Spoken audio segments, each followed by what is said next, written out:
Hey guys, LEGO Master 365 here with a different style of Matt's models.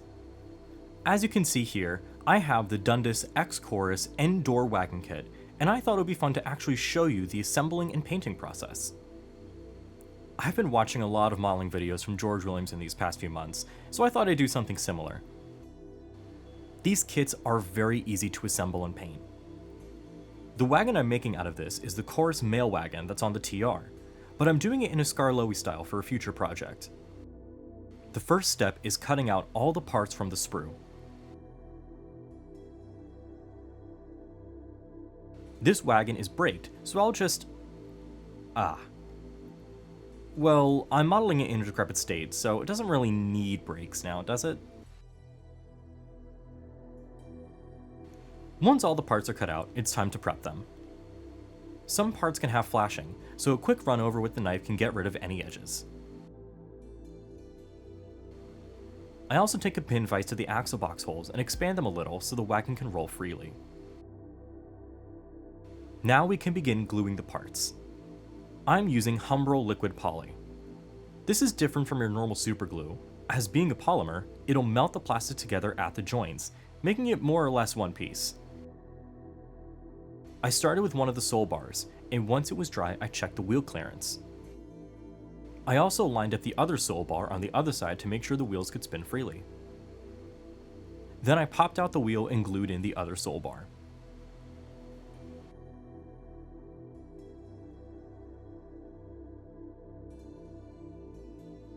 Once that was all dry, I began working my way around the wagon, gluing in each panel. I did them pretty quickly, so I had a little bit of working time to let them all line up properly. When assembling a model, make sure you're looking at reference photos. You'll notice that the panels on the end with the door have more rivets on the bracings. Just something to be wary of.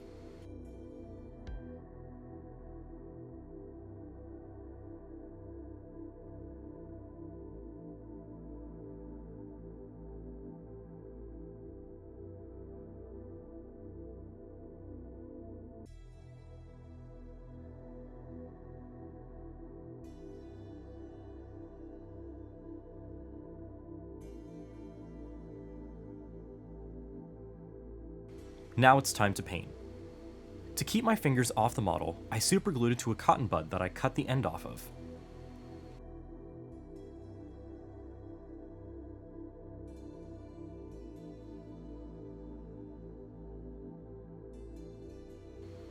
I'm going for that landlord special trademark, so I'm painting up the wagon with neat acrylics.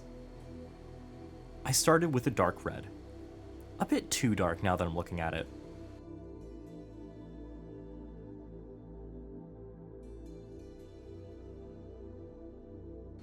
This was a bit thin, so it took about 3 or 4 coats to get full coverage.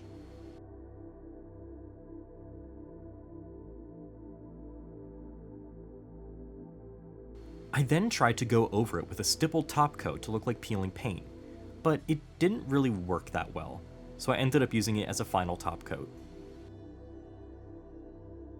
2 passes of that lighter red and we got a pretty grungy looking wagon.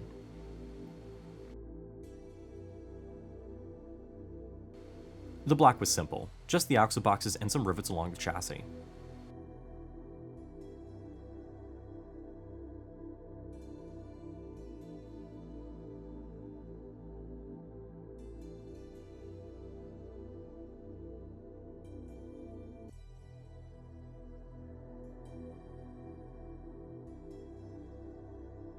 Ah, look at that! New camera angle that I originally wanted to use.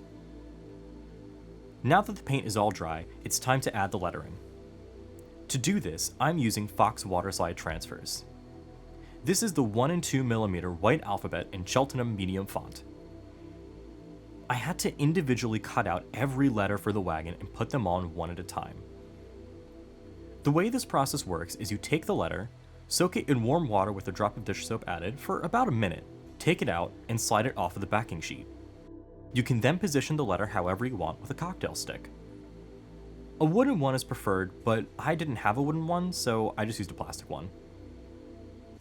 This took quite a while.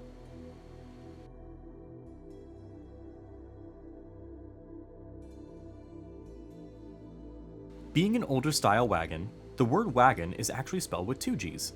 This meant I could take 2 G's on one cutout and put them both in. Doing them together would help me center them in the middle of the panel. Well, the letters are separate from each other anyway, but I think it helped.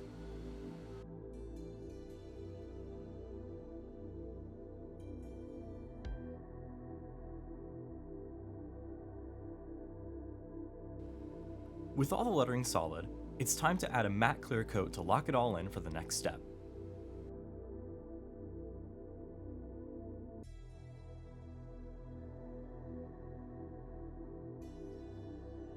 It's now time for my favorite part, weathering. I start off by making my own black wash, which is just some matte black acrylic paint mixed with some water. The wash doesn't really want to stick to the clear coat, but it's okay. I'll force it to.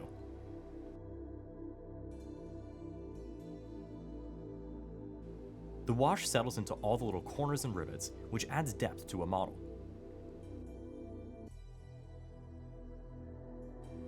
It also tones down the color of the model, giving it a dirtier appearance.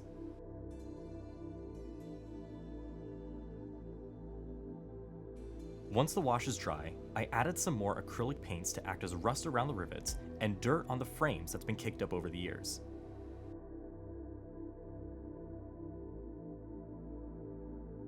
And now the wagon is complete. I'm really happy with this build. It's such a neat little wagon with great character.